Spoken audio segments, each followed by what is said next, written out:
महाभारत की एक अत्यंत प्रसिद्ध और प्रेरणादायक कथा। ये कहानी महाभारत के वन पर्व से ली गई है। ये वो समय था जब पांडव वनवास में थे और एक बार उन्हें एक रहस्यमय झील के पास एक यक्ष, एक दिव्य प्राणी से मुलाकात हुई। इस कथा में यक्ष और धर्मराज युधिष्ठिर के बीच जो प्रश्नोत्तर होते हैं वे न केवल ज्ञान से भरे हैं बल्कि जीवन के गूढ़ तत्वों को भी उजागर करते हैं। कथा की पृष्ठभूमि। वनवास के दौरान एक दिन पांडव बहुत थक चुके थे और उन्हें प्यास लगी थी। युधिष्ठिर ने सहदेव को पानी लाने के लिए भेजा। जब सहदेव झील के पास पहुंचे तब एक अदृश्य आवाज ने चेतावनी दी, ग्रेटर देन, ये जल मेरा है, पहले मेरे प्रश्नों का उत्तर दो, तभी जल ग्रहण करना। सहदेव ने आवाज की अनदेखी की और पानी पीते ही मूर्छित होकर गिर पड़े। फिर नकुल, अर्जुन और भीम भी एक एक कर गए और वही हुआ। अंततः युधिष्ठिर स्वयं गए और उन्होंने भी वही चेतावनी सुनी। लेकिन धर्मराज ने उस यक्ष से सहर्ष कहा, ग्रेटर देन, हे दिव्य प्राणी, मैं आपके प्रश्नों का उत्तर देने के लिए प्रस्तुत हूँ। यक्ष प्रश्न और युधिष्ठिर के उत्तर। अब यक्ष ने युधिष्ठिर से एक के बाद एक करके गूढ़ प्रश्न पूछे। नीचे प्रमुख प्रश्न और उत्तर दिए गए हैं। प्रश्न 1, यक्ष, संसार में सबसे तेज कौन है? युधिष्ठिर, मन सबसे तेज है, वह एक पल में कहीं भी पहुंच सकता है।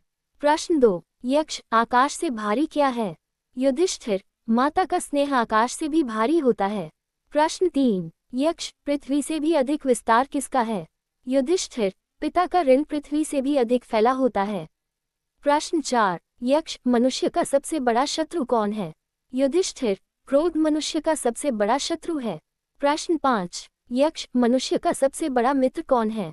युधिष्ठिर, धर्म मनुष्य का सच्चा और सबसे बड़ा मित्र है।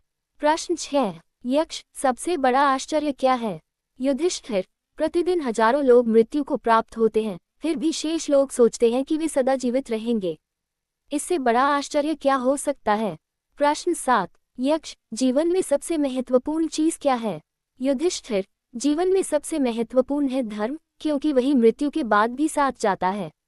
प्रश्न 8, यक्ष, कौन मनुष्य जीवित होकर भी मृत के समान होता है? युधिष्ठिर, जो धर्म से विमुख, दया से रहित और दूसरों के दुख से अछूता है, वह जीवित होकर भी मृत के समान है। प्रश्न 9, यक्ष, कौन मनुष्य अमरत्व को प्राप्त करता है? युधिष्ठिर, जो सत्य, क्षमा और दान के मार्ग पर चलता है, वही अमरत्व को प्राप्त करता है। प्रश्न 10, यक्ष, क्या त्याग देने से मनुष्य प्रिय हो जाता है? युधिष्ठिर, अहंकार त्याग देने से मनुष्य सभी को प्रिय हो जाता है।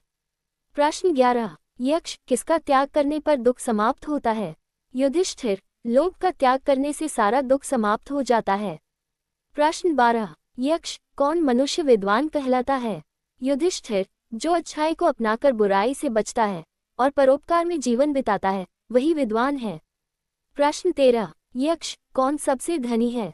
युधिष्ठिर, जो संतोष में रहता है वह सबसे धनी है। प्रश्न 14, यक्ष, सच्चा धर्म क्या है? युधिष्ठिर, सच्चा धर्म वह है जिसमें किसी का हित न हो और सत्य का साथ हो। यक्ष का प्रसन्न होना। यक्ष युधिष्ठिर के उत्तरों से अत्यंत प्रसन्न हुआ। वह कोई साधारण यक्ष नहीं बल्कि स्वयं धर्मराज यम थे, जो युधिष्ठिर की परीक्षा ले रहे थे। यमराज ने कहा, ग्रेटर देन, हे धर्मपुत्र, तुमने ज्ञान, विवेक और धैर्य से मेरे सभी प्रश्नों का उत्तर दिया। मैं तुम्हारे भाइयों को पुनः जीवित करता हूँ। और फिर सहदेव, नकुल, भीम और अर्जुन सभी चेतना में लौट आए। इस कथा से क्या सीख मिलती है? 1, ज्ञान और धैर्य संकट की घड़ी में सबसे बड़ा हथियार होता है। 2, सत्य और धर्म का मार्ग कठिन हो सकता है परंतु वही अंततः विजय दिलाता है। 3, प्रश्नों के उत्तरों में ही जीवन के रहस्य छुपे हैं, यदि हम सही दृष्टि से उन्हें देखें। 4, लोभ, क्रोध, अहंकार जैसे दोषों का त्याग करके ही सच्चा मनुष्य बना जा सकता है। निष्कर्ष, यक्ष प्रश्नोत्तरी केवल एक पौराणिक कथा नहीं बल्कि यह मानव जीवन के लिए एक दर्शन शास्त्र है। युधिष्ठिर के उत्तर हमें बताते हैं कि जीवन में बाहरी विजय से अधिक मूल्यवान है आत्मविजय। यदि हम भी युधिष्ठिर की भांति विवेक, संयम और धर्म का पालन करें तो कठिन से कठिन परिस्थिति में भी रास्ता निकल सकता है।